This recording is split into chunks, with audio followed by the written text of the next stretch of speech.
Freak the Mighty, Chapter 14 and 15, Comprehension Check and Response. Question 1. In Chapter 14, Freak says that he is getting a new robot body because everybody is always changing. My problem is I'm growing on the inside, but not the outside. True or false? This shows that his health is in a very dangerous situation.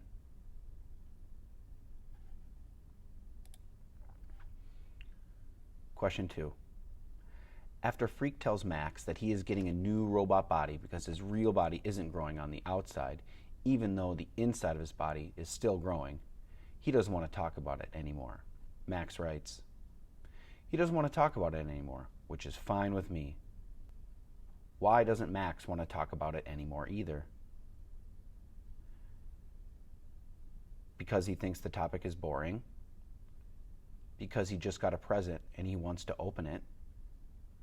Because the whole topic scares him? Or because Grimm came in and told them they had to stop? Question 3. True or false? In Chapter 14, we learn that Max had the best Christmas ever. True or false? Question 4. What is Max's favorite Christmas gift? The brand new Oxford English Dictionary he got from Freak? A special book Freak made him? The Red Ryder BB gun he got from Grimm? Max said he didn't have a favorite gift. He liked watching people on their gifts from him the most. Question 5. In Chapter 14, why are Grimm and Graham fighting? Because Graham burned the dinner again? Because they don't agree on where Max should go to school? Because Grimm wants to get a gun, but he said he would only use it for hunting? Or because Grimm wants to get a gun in order to protect everyone? Question 6. Grimm is talking about Freak when he says, "The young man is a genius," Grimm is saying, and I don't use that word lightly. Why does Grimm think Freak is a genius? Grimm actually doesn't think that. This is an example of verbal irony, which is like sarcasm. Because of all the big words Freak uses all the time? Because Freak seems to understand what's really going on with Max's father? Because of the pyramid-shaped box Freak made for Max's present? Question 7. As Max's grandpa and grandma, Grimm and Graham, are fighting, Grimm says, "He fooled him," Grimm is saying. "Just like he fooled Annie. Just like he fooled us once upon a time. Never again, though. That man tries to set foot in this house, I aim to shoot him." Page 99.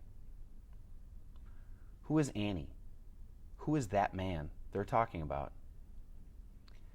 Annie is Max's sister, and that man is Max's father. Annie is Max's mom, and that man is Max's father. Annie is Freak's mom, and that man is Freak's father.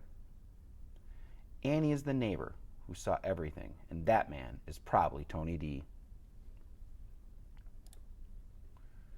Question 8.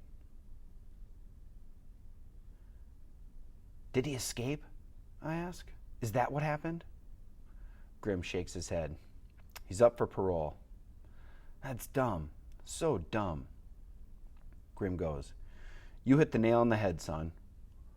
What did I do? Just so you know, I went to court and made it so he won't be allowed within a mile of this house. If he does try to come here, they'll send him back to prison. The judge promised me that much." Using context clues, what is the best definition of parole?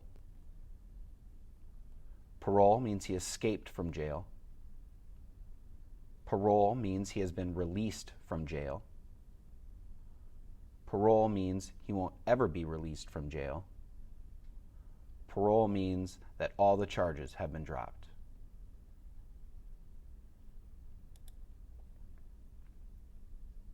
Question 9. At the end of chapter 15, someone says this to Max. I came back, he says, like I promised. Who is saying this? Max's father? The cop? Grim? Or Tony D?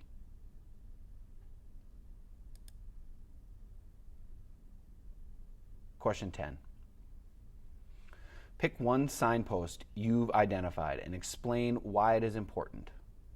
1 point for the example, 1 point for the explanation, and 3 points for your mechanics. Example. On page 46, Max calls himself dumb. He repeats this behavior on page 48 when he calls himself an albino walrus. This shows that Max has really low self-esteem.